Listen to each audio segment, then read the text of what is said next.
What's going on, everybody? Week 8 of the college football season is in the books.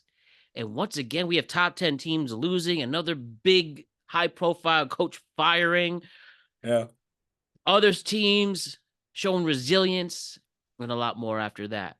So it's me and Ryan talking about the college football season once again. But let's talk about the biggest stories coming out of college football in week 8. Week 8 already past the halfway part. So let's have some fun and let's get into it. Ryan, you and me, college football week 8 here on Productive Conversations. What's going on? Not much, not much. This was a crazy. We keep saying that every week, but this was a crazy week, and I know we do our one segment, and I'll bring it up there. But there was massive changes in college football. It's like one of the biggest stories in college, like in frankly in football today. Obviously, while we record it's Sunday, but with the way things like panned out after week 8, it feels almost. It feels almost like anybody's year, like which is crazy. Like obviously there's a Absolutely. favorite, but outside of the number one, like the safe bet, it's like the safe bet, and then the other 11 teams, and it could be any of them. Right, and that's with Ohio State, I Yeah, assume. yeah. But they Ohio just really State. haven't Yeah, been tested so far. So that's the thing. yeah. I mean, I said 2 weeks back. I still think Illinois is a decent enough football team, and Ohio did smack them around, I believe. So to me, that showed they're a real deal football team. I Mhm. do still believe that. But yeah, no, one of their best wins is against a team that is frankly was overhyped. With the Longhorns, they shouldn't have been the number one team going into the season, and so they've been coasting a lot on a win against the number one team when that wasn't a real number one team. That was like a week one number one team. So no one had played anything. It was based purely off of speculation and hype. So yeah, I think they're again, I would consider them the front runners for the repeat, but it's close, man. There's so much, and it keeps changing. Like you'll talk about one team, and then all of a sudden that team goes away, and they're not part of your conversation anymore. And then you got teams like Notre Dame who are like sneaking their way back up. Two Mhm. losses, they're sneaking the 2 losses. I think they're like 13 right now, Yep. or whatever it is, 12 right now, actually, specifically because they're the first one in the bubble, for the playoff picture. So it's like that's just a craziness. You know what I mean? Right. And that's what's going to be interesting. And that's what we'll break down and sort this all out to figure out how this about the last 6 weeks of the season will go. So let's get into it. Let's talk Hmm. about it. And just a friendly reminder to like and subscribe to the Productive Conversations podcast on all podcast platforms and YouTube. And don't forget to check out exclusive content regarding the show across all social media platforms. We're on Instagram at Productive Conversations Podcast, X and Twitter at Proc Pod, TikTok at Productive Conversations, and Facebook at Productive Conversations. And as always, don't you forget to check out our presenting sponsor, Magic Mind, the world's first productivity shot.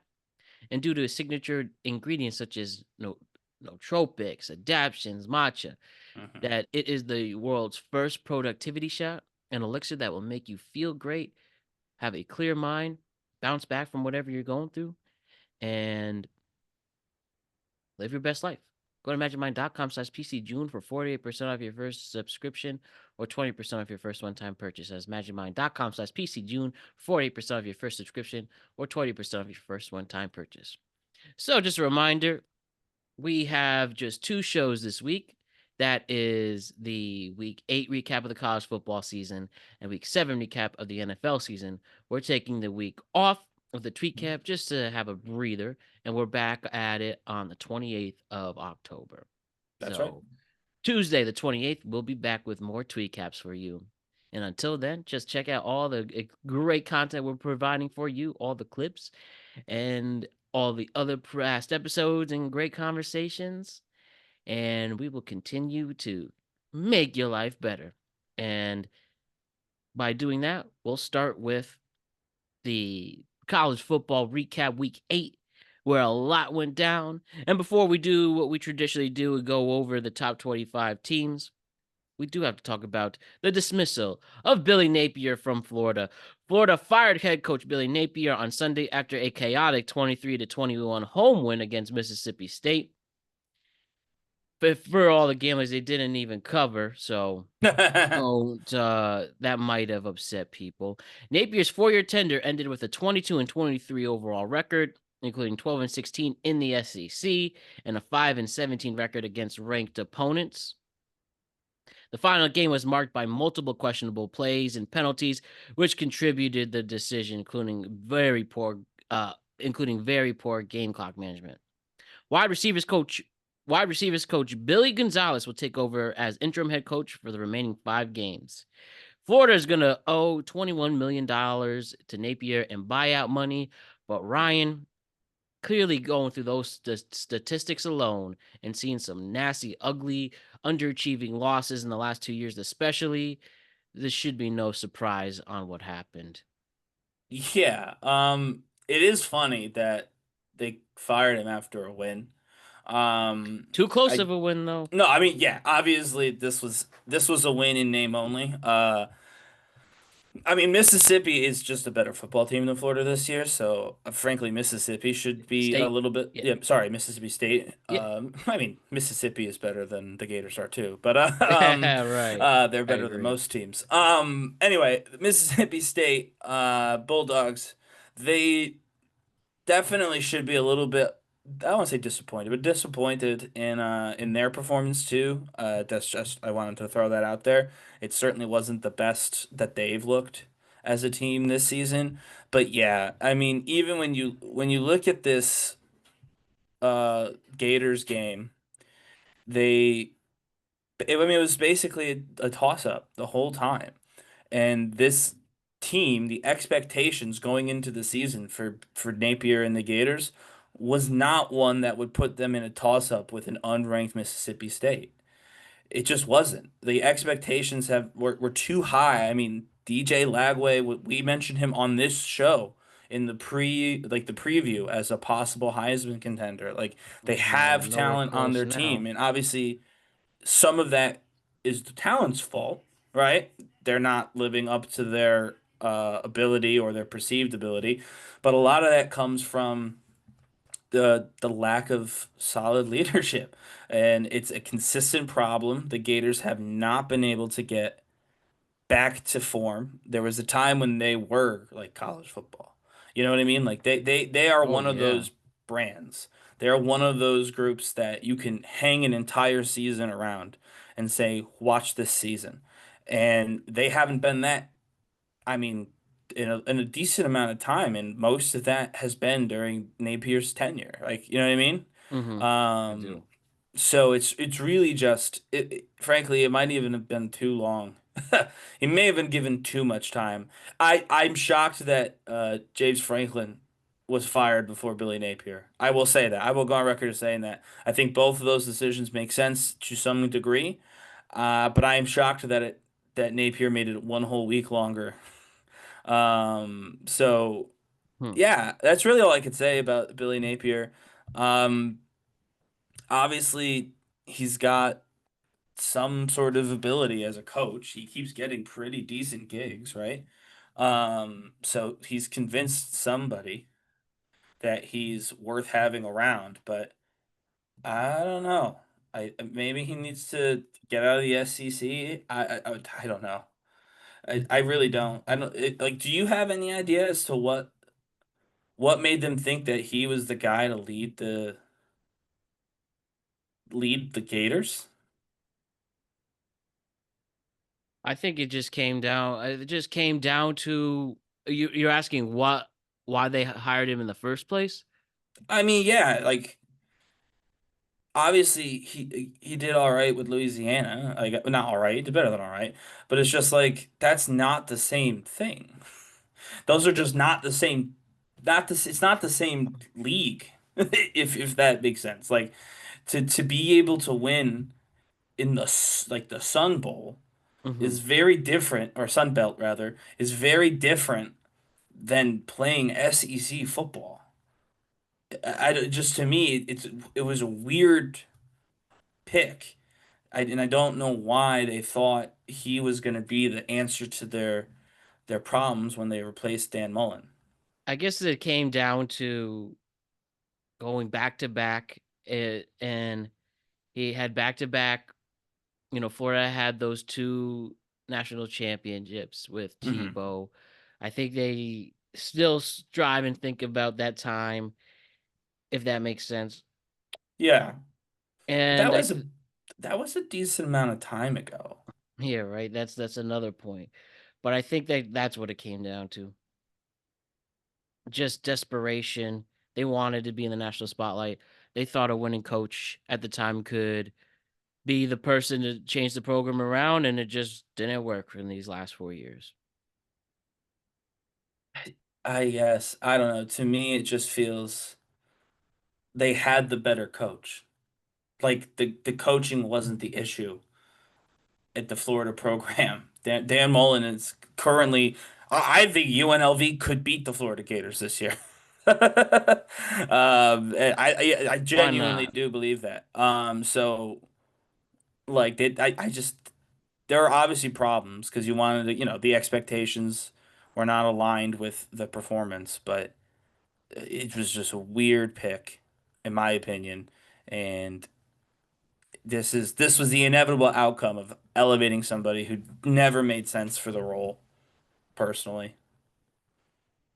Well, till next time, right? Good luck. You Yeah. get a lot of money at least, and everything's gonna work out for you, Coach Napier. So let's look at the top 25 and what's updated and why there was so much chaos with more of these top 25 teams continuing to lose, huh? Yeah. So the AP top 25 was shaken up after major upsets. Number 2, Miami went down to Louisville. Get more into that shortly. And number 10, LSU also lost. Texas A&M is now the only undefeated team left in the SEC at 7-0 and remains high in the rankings. Vanderbilt and Georgia Tech also made significant climbs. Now Vanderbilt's up to 12, up 6 Mhm. spots, and Georgia Tech is up to 7 in the top Yep. 10. Alabama's now a top 4 team. They are at 4 after the win, and Miami will slide out after their loss. Ryan, what do you think about all this chaos continuing to start? Yeah, it's crazy. This top 10 here, Vanderbilt, Miami, Ole Miss, Georgia Tech, Oregon, Georgia, Alabama, Texas A&M, Indiana, Ohio State. With the exception of Ohio State, everybody else is in a different position than they were last week. Wild.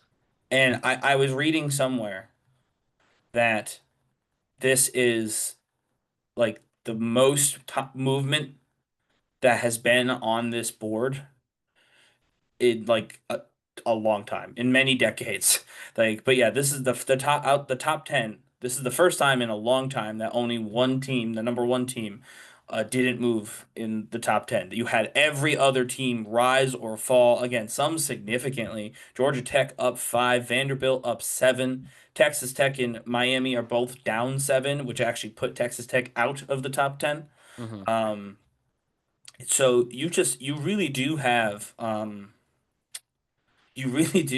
this incredibly volatile situation in that, playoff picture because obviously we don't know who's going to be the Group 5 champion, quote unquote.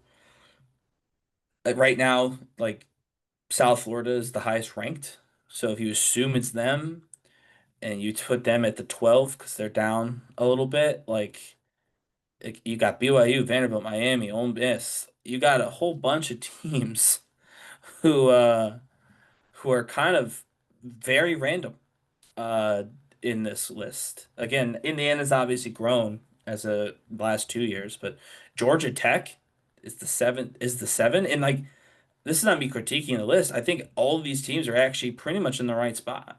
Like I think they all deserve their current spots. Like, yeah, we said a lot of stuff about Alabama at the beginning of the season after that horrible loss, but they are absolutely the fourth best team in college football. I don't think that that's a controversial opinion at all. You know what I mean? Mm-hmm. Um, Georgia Yeah. might be a bit high, but other than that, like, Texas A&M, they are absolutely the best they're playing the best in the entire SEC without question.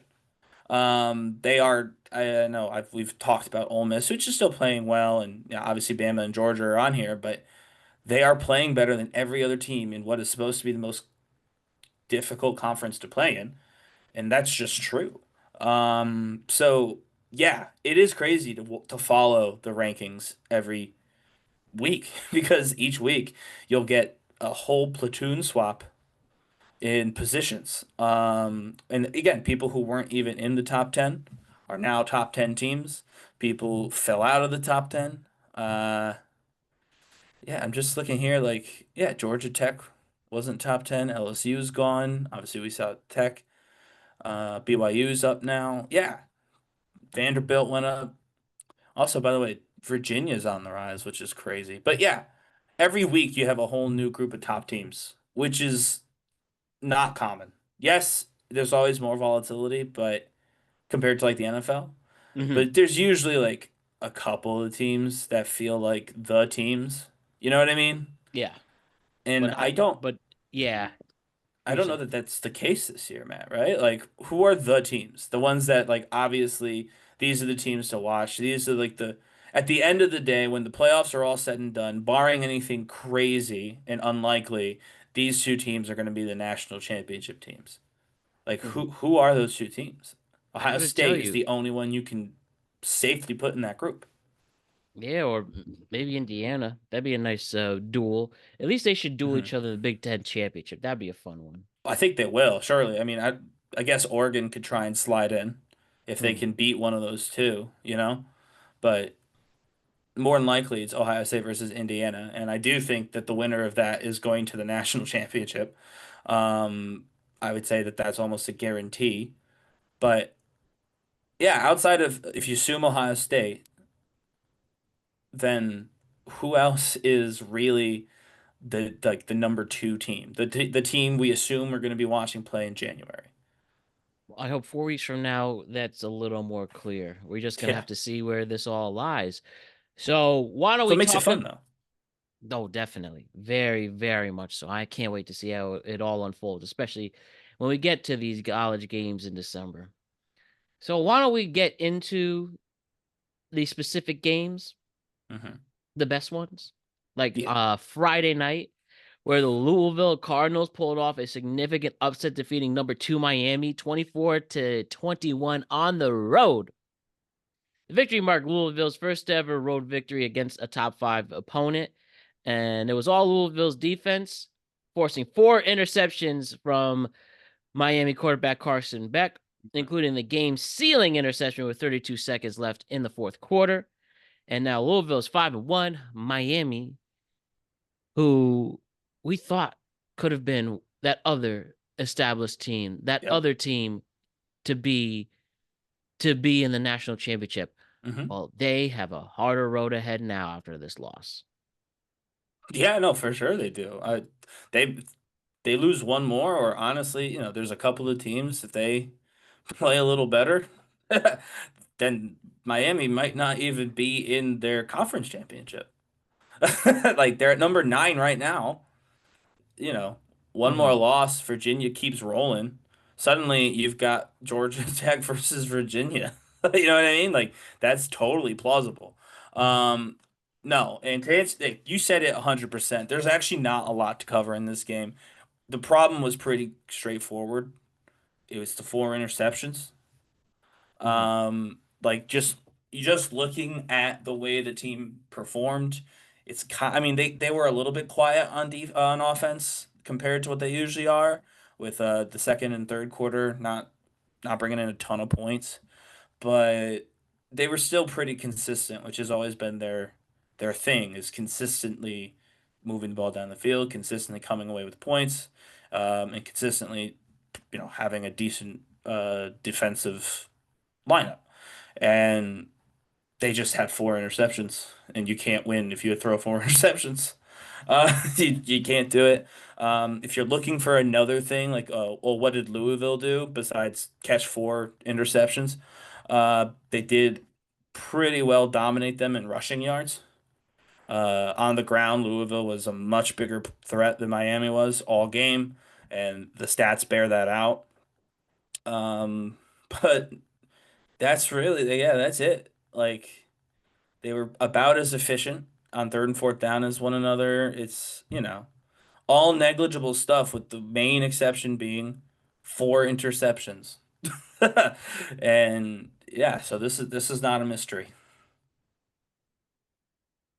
Yeah, not a mystery at all. But Carson Beck not going to be a Heisman winner, and now with his advanced age, unless they go crazy in the last 5 weeks, are we finally done hearing about Carson Beck? In college? Yeah, from all the Georgia stuff, this he Yeah. just refuses to go grow up and join the real world. It seems. Oh, Is it finally yeah. a loss like this at in front of your home fans? I think Carson Beck's probably, Something to make him realize, yeah, maybe it's time to grow up.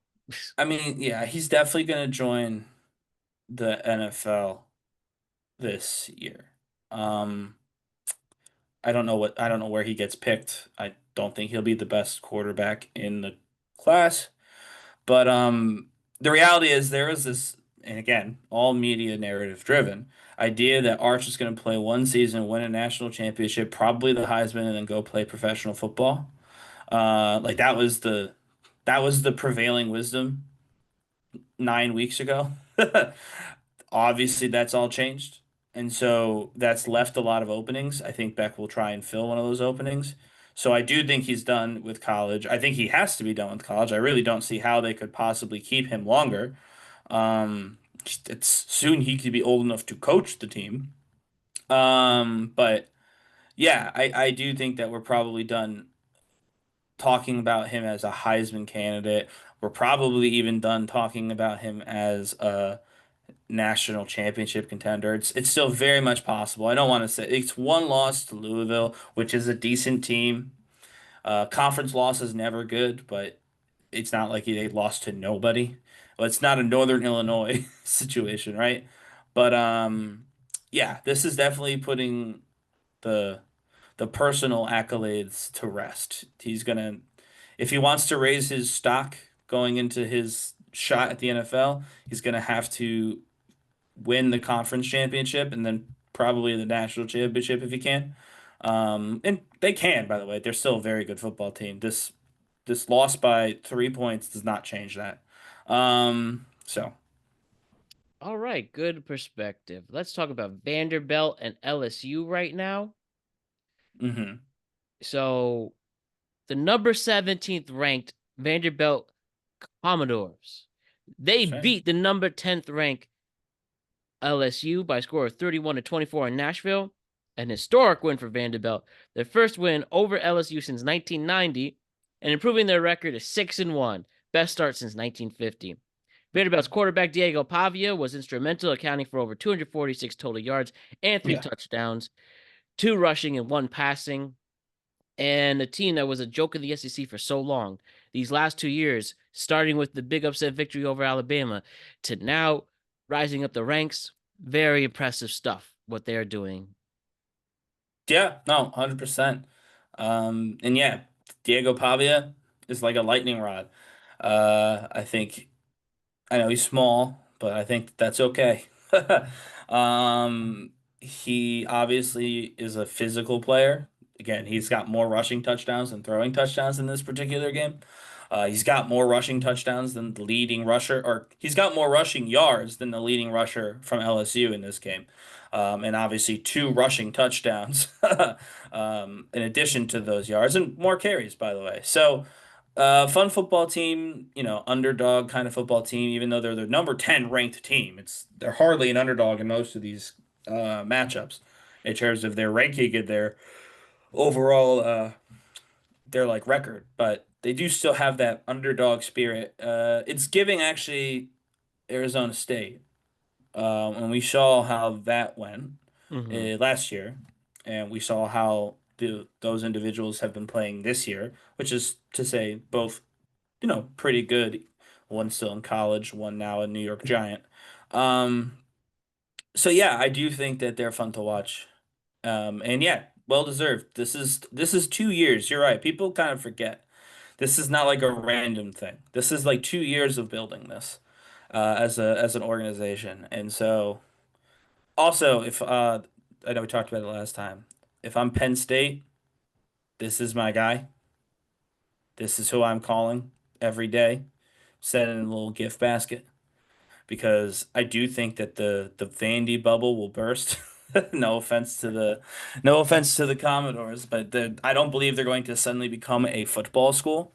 But this run has been impressive, and Penn State can let him have the resources that he needs to continue doing Hmm. stuff like this.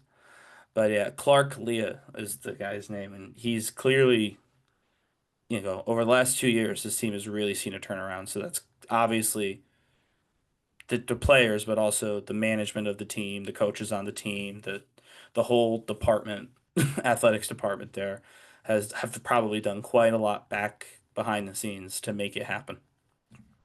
Yeah, that's what I that's what is inspiring. Maybe he could be like a Chris Sagnetti though. Just stand your ground and stay there. Um, and try to build this program there 2 years in.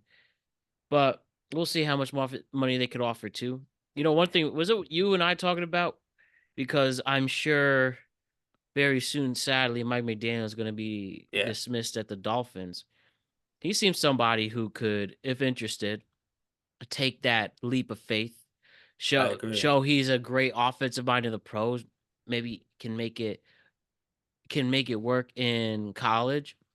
Yeah, I really think he suffered a lot of bad luck. There was a He time where he did. scored 72 points last year, I know. remember? Yeah. And all his players got hurt pretty Hmm. much, especially on defense last season. They played that -3 degree game in Kansas City. Tua with so many concussion problems, and it's clearly affecting his play now. And today, with three interceptions and a fumble, I think Hmm. Tua just hasn't really reached his full potential at the end of the day. Hmm. He could coach. I mean, people might be turned off though how he acts, which is dumb. He actually seems like a genuine nice guy. Sure, he's quirky and goofy, but Rose Yeah. Bro knows how So to make plays. So I think Penn State would be a good opportunity for him. And yeah. Nick So Saban's wife said no to Nick Saban.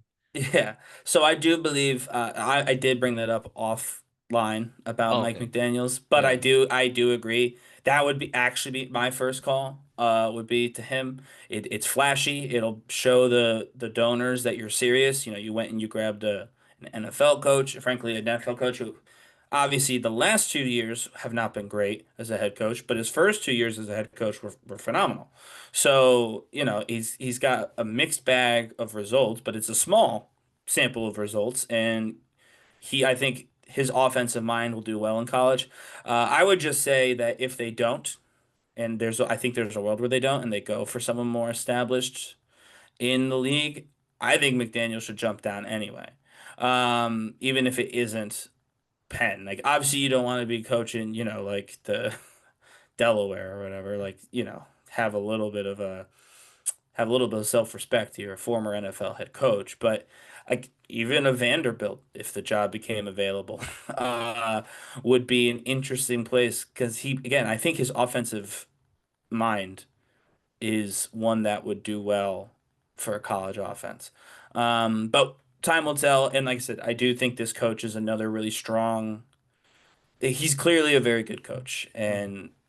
and a lot of times they don't get the same uh, coverage as like the Diego Pavias of the world do, but he's clearly a big part of this team's turnaround the last 2 years. Mhm.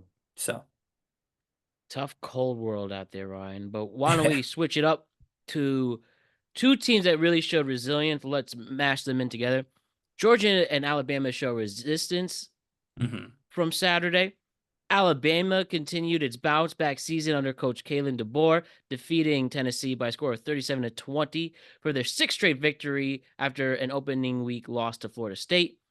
The win marks their first time in SEC history a team has beaten four consecutive ranked opponents. Hmm. And again, the win marks the first time in SEC history a team has beaten four consecutive ranked opponents. And as for Georgia, Georgia also showed resilience, surviving an early scoring storm from Ole Miss to eventually win the game 43-35. The Bulldogs were down early, allowing Ole Miss to score on their first 5 drives, but rallied behind Gunner Stockton and got the victory there. Yeah. Um, I'm gonna start with Georgia and Ole Miss because Gunner Stockton. This was like this is the coming out party. To put it, there's no other way to put it. Like obviously he's a decent player, but this was definitely the best we've seen him play. 4 touchdowns, by the way. Like, um, he absolutely killed it. And there was probably some people in Georgia who wanted to keep Carson Beck around. Because Carson Beck got hurt in that playoff game that Gunnar Stockton played very well in, by the way. And man, those guys are stupid now because this was a phenomenal game by Gunnar Stockton. Again, it's a good opponent, certainly. So they shouldn't. It's not like this was a cakewalk either. But their scoring, they just maximize their scoring, and that's not something we've seen from Georgia this year.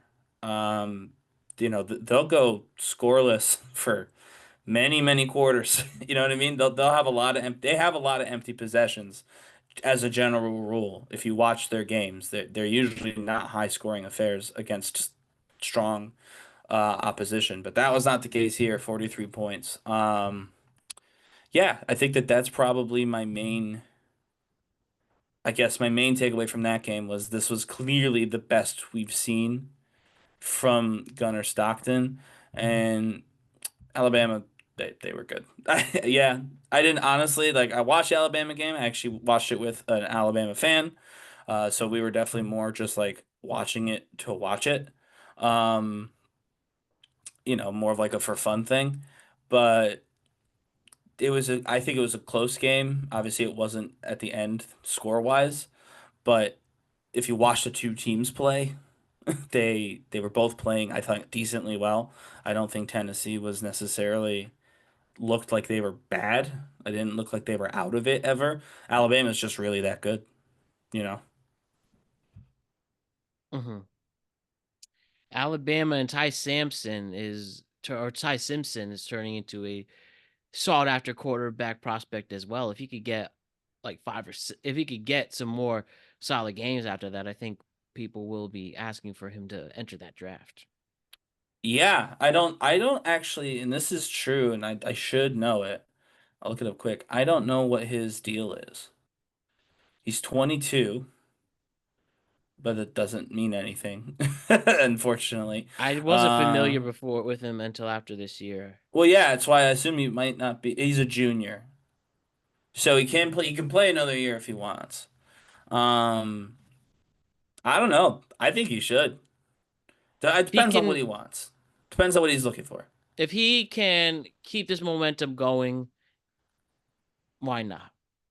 Yeah, because I mean, obviously Tuscaloosa is rearing for their first post Saban national championship.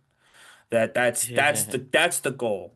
As soon as they get that first post Saban national championship, I think the Alabama fan base is going to click right back in. I think the school's going to click right back in. They just need to prove that the program can do it without its godfather essentially. And I think Ty Simpson probably gives them the best shot to do that. Certainly this year, obviously, and if they don't do it this year, next year. So if they have the money, pay the kid, I think is what you should do. But we'll see. Yeah, obviously he's great. He's probably on that Heisman short list now. Um, after the last few games, last two specifically. Excellent. All right, what do you know, Ryan? UCLA wins again. Now on a 3-game winning streak. The Bruins led by interim head coach Tim Skipper and secured a victory, bringing their overall record to 3-4 with a 3-1 record in the Big Ten. Hmm. But despite a turbulent start to the season, the Bruins are 2-1 since Skipper took over, and the offensive coordinator's innovative moves as well. And offensive coordinator.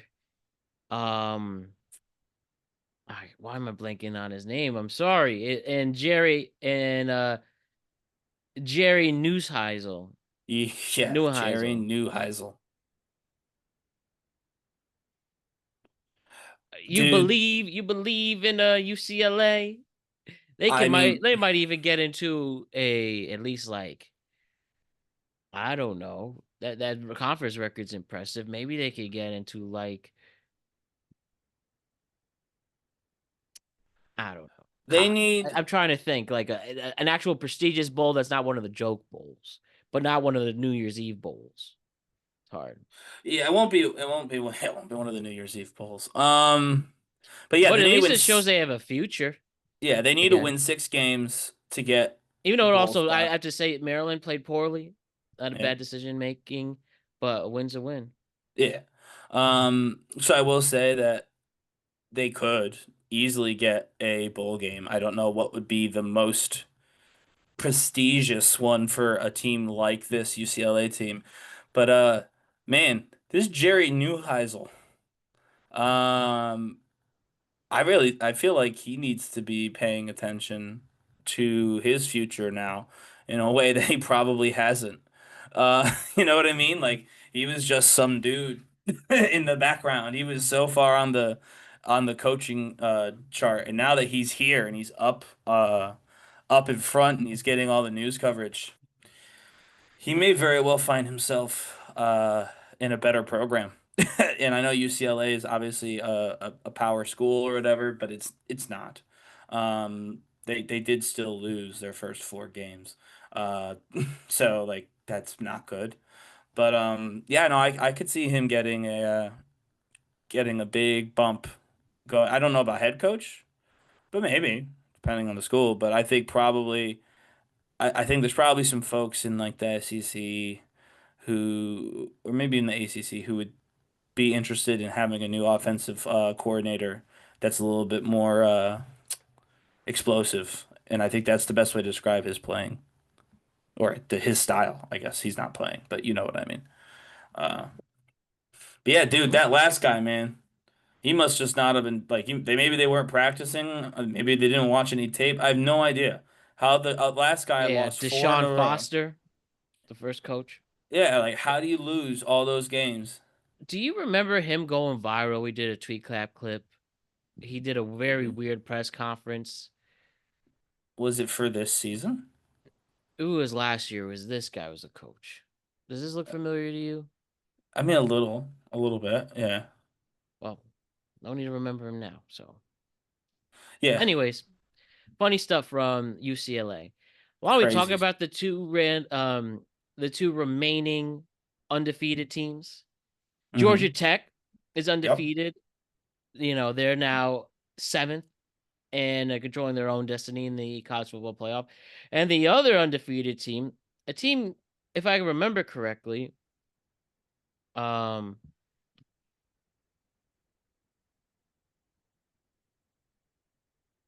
it is Georgia Tech. And what's the other one I'm missing? BYU Yeah, BYU. Also ranked at number 23 at 23. How do you feel previously, about they're previous? 11 now. Yeah. Yeah. What do you think about Georgia Tech and Utah being undefeated and how far they'll go? I mean, yeah, so obviously the big three at the top are undefeated. It's kind of messed up that Georgia Tech and BYU are as low as they are, given that they're the only other two undefeated teams. I understand why they are where they are, but I do think it's interesting.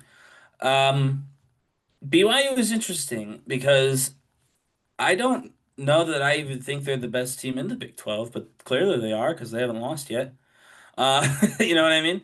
So obviously kudos to them. I do think that that is a wide open division even still. I do not believe they are like prohibitive favorites to win that conference, despite being at the head. But also this win, 24-21 against this regular Utah, this was a really good game. And this was a rivalry game. This is their holy war, their third The victory Holy in War. this. Well, yeah, Utah versus BYU is called the Holy War, and which is definitely one of the cooler names, by the way. But yeah, no, BYU, they jettisoned their quarterback at the start of the season in favor of a new quarterback for off the field in issues. We've talked about that on the show already, so go back and check that episode out. That guy, by the way, also undefeated, but he's not in the power conference anymore, so that's kind of fun. But yeah, this Where's is he at now? Tulane. Oh yeah. Yeah. Um, and so it's like, yeah, you've got this team that right at the very beginning of the season had to switch streams with a new guy, calling the shots behind the center, and they're undefeated. That's that shows that the team itself is obviously run really well and they play really well. Like they don't have the standout like, oh, this guy is the guy or this is the guy or whatever. They're not built around it. I mean, clearly they're not built around that. They're built around like solid, I don't know, fundamentals. I have no idea what word you would describe for when everybody feels like they could be replaced by everybody else Hmm. because you don't know any of their names, but they're just really good at football. And so yeah, it's pretty cool. You don't see that a lot. Again, the closest I think that we have is Miami. I think that that's the closest comp to BYU's play would be Miami. Um, And so it's just interesting. It's not the common football trope anymore. Usually there's a couple of really big players, frankly, on both sides of the ball that you kind of expect to be the playmakers, and everybody else just supports them. And that doesn't seem to be the case here. Hmm. Let's see if they make it. Let's see if they could go the distance. All right, let's But they end might it. get an auto bid, right? I mean, they Yeah. could get the Big 12 auto bid. Oh, I'd like to see that and have the Undertaker give them the title with that weird partnership, WWE and Big 12. With the Big 12 partnership in WWE. The Mormons have to meet with what's it called? The Dead Man. Yeah. They got no choice. And why don't we talk about the other University of Alabama? The University of Alabama in Birmingham. Yeah. They UAB Blazers secured a notable victory, defeating number 22 ranked Memphis by a score of 31 to 24. With the debut of interim coach Alex Mortensen, UAB's defense was key in slowing down the high-powered Memphis offense, holding them to just 119 rushing yards, well below the national average. And UAB took a 31-17 lead and held on after a late Memphis rally, sealing the victory with a turnover on downs near the goal line with 15 seconds left. UAB, bro. But the thing is, the Memphis, a team we like in the Group of Five Yep. conferences, they're down. They've now lost, And they're so out of the they're they're done. out the list. They fell completely out of the top 25. Obviously, they weren't high. They were 22, whatever you said. But yeah, they're just completely out now, which is, I mean, not crazy. It happens. But to go from the expected uh to go from like the expected college football playoff position to out is definitely a wild turn of events. But my favorite part of UAB, and I won't pretend that I watched Memphis UAB. I don't. But I did catch up on one play because it went viral. I saw it on my feed with Solomon Beebe or BB. He had a touchdown. He had an 81-yard touchdown run. Again, this is not like Notre Dame with the 101, kickoff return from what's his name? Darian Price. That was also super cool. But this was a straight up just from the backfield. He handed them the ball off. They were, it was early in the downs, you know what I mean? Like it was an early, like first or second down on their drive. They were still pretty far back in their own territory. And he just ran and he just kept running. He broke two tackles and ended up scoring. Um, So word of advice to Memphis, if you want to be the guy who makes it to the college football playoffs from your group, you're going to have to be able to tackle someone, tackling a running back is a requirement. But also that was pretty cool, and they were just talking about, I believe, how his parents were there or something to see the game, and then they got to see him, get that touchdown, which is pretty cool. So recommend checking that out. This was his first career 100-yard game overall. 81 of those Wow. yards came on that touchdown. But Mm-hmm. yeah, It it was counts. definitely one of the highlights, in my opinion, that I saw of the week, like of cool plays. And there was a few of them, but that was definitely one of the more memorable ones for me, anyway. And since we're talking about the game, I figured I'd bring it up. Shouts to UAB. We'll go we'll pay attention to the Blazers a little bit more. Maybe, I don't know. They're still Mm-hmm. pretty far down the list of teams that are going to do something, but yeah. Stay loyal to the Blazers. Ryan, great work as always. We'll see you next week for a week 9 recap of the college football season. And as mentioned, just a reminder, no tweet caps this week. We'll be back here on Monday with a recap of week 9 of the college football season, week 8 of the NFL season, and then another tweet cap next Tuesday, the 28th. So see you Yeah. then. Have a great week and be safe. All right. See ya.